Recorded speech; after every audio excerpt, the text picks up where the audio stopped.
यस्तै तिम्रो घरमा कसैले हिन्दू गएर तिम्रो बहिनीलाई यसरी बिहे गर्यो भने मान्छौ? मान्छौ? मान्छौ? फ्याक्ट भन, मान्छौ? मान्दैन हैन? आज हिन्दू धर्मको कस्तो ठुलो मजाक बनाइदिए। ल धन्यवाद। हिन्दू आस्थामाथि कसरी खेलवाड हुन्छ, लभ जिहादमा हिन्दू केटीहरूलाई युवाहरूलाई कसरी फसाइन्छ आज यहाँ प्रश्न देखियो। सुद्धोधन गाउँपालिका कपिलवस्तुका एकजना मुरफुटवा निवासी शकील मुसलमान भन्ने आफ्नो नाम सूर्य प्रजापति भनेर एकजना यहाँ बेलावा गाउँपालिकाका एकजना केटीलाई, एकजना बालिकालाई, एकजना युवतीलाई यिनले फसाएका छन्, लभ जिहाद गर्न कोसिस गरेका छन्। यहाँ सम्पूर्ण नातागोतालाई केही पनि थाहा छैन कि यो केटा मुस्लिम हो भनेर। आज मुस्लिमलाई कलंकित मात्र नगरी सम्पूर्ण हिन्दू आस्थामाथि यसले खेलवाड गरेको छ। हेर्नुहोस् त, दुला चाहिँ सजिएको छ। यो आज हिन्दू संस्कारसँग खेलवाड गर्दैछ। यो केटा लभ जिहाद गर्दैछ। यसलाई के भन्नुहुन्छ? प्रशासनले के सजाय दिन्छ? के नाम हो? शकील अहमद। बुवाको नाम के हो? यो भन्दा पहिला के भनि थिइस् केटालाई? के नाम भनि थिइस्? सूर्य प्रजापति। किन सूर्य प्रजापति भनेको? लड़कीको कारण? उसको आमा बुवालाई के भनेको? इसे मतलब हम कह रहे हैं पहले बताए के ज्यादा माइक फुल छुपा ली के वो से लड़के से पूछो। तो ये दूसरे हिंदू आस्था से खिलवाड़ करेंगे मिली? खिलवाड़ कर हम शुरू में तो कहा थे हमारा नाम सूर्य प्रजापति हुए। समूह माने लगा। कहाँ माने लेते? हिंदू धर्म पूरा अल्टुआ। के मान्छौ भन न? हिंदू धर्म मान्छौ। हिन्दू धर्म मान्छौ?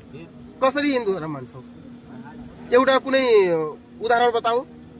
भगवान मतलब दिल में होते हैं, मतलब वैसे नहीं।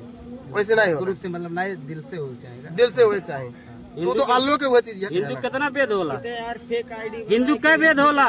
सबके आवाला यार कै भेद होला? हिंदू मानल ला यस्तै तिम्रो घरमा कसैले हिन्दू गएर तिम्रो बहिनीलाई यसरी बिहे गर्यो भने मान्छौ? मान्छौ? मान्दैनन्। मान्छौ? फ्याक्ट भन, मान्छौ? मान्दैन हैन?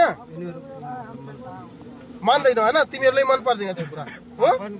तर आज कसरी यो हिन्दूले तिमीलाई मान्छन् त? के आधारमा मान्छन् भन त? किन चुक्कायो? तिमीलाई बिहे नै गर्नु छ भने, गर्नु नै थियो भने उलाई कुनै मन्दिरमा, कुनै मस्जिदमा लिएर, कुनै ठाउँमा लिएर माला लगाए हुन्थ्यो नि त। किन झुट बोलिस् त? समाजलाई किन ढाँटिस्? आज सम्पूर्ण समाजलाई त कलंकित गर्दैछस् कि नै? भन त बाबु। आज पूरा हिंदू के, पूरा संस्कार के तू आज मातारी बहन कुल कह दियो। सर वैसन बात ना है, हम हिंदू बन के आए, मुस्लिम थोड़ी है। पूरा हमारा मानते ये होगा, वह मान्यता हिंदू पूरा मानता है एकदम 100 में 100। शादी हो क्यों तू कर? हाँ। तुझे नहीं पता है? नहीं नहीं पता बा मेरे घर आप लोग नहीं जानल जाते? क्यों नहीं जानते? नाच बात क्यों नहीं जानते? क्यों नहीं जानते? आप लोग इनसे मतलब शादी करें। मुसलमान समझ के आओ अगर आगे कि हिंदू समझ गए सर, मुसलमान समझ में नहीं, हिंदू समझ गए सर। शादी हो चाहिए कि नहीं आप लोग के हिसाब से?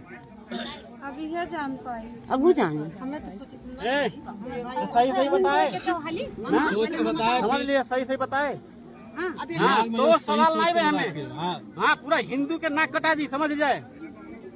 हाँ, तो वो बहुत गलत कहले बाटी। तू घर गई लाली देखे, घरे देख के आप अब वही कहे ही हम थे, हम सही सारू लगे फोन लगैली तो उन्होंने कहा था टोकरे दादा सब कबो नहीं बतेवली। कौन मेरे के समझी खोजले बाटे? सुना जा, बियान का हम बिटिया हम बिया करब, हम बिना समझी से बिना घर हम के सही बिया कहे।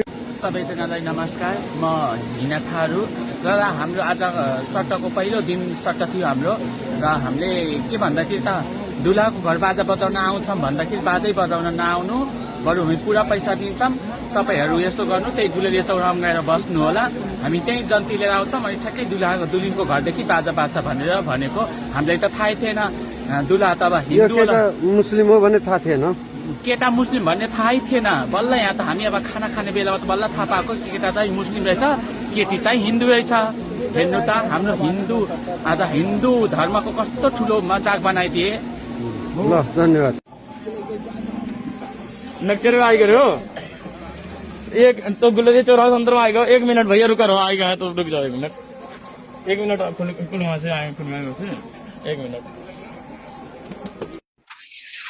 कहाँ से दूल्हा? कहाँ से दूल्हा? यो प्रहरी प्रशासन अहिले सूर्यपुरा इलाका प्रहरी लैजाँदैछ। म देखाउन चाहन्छु।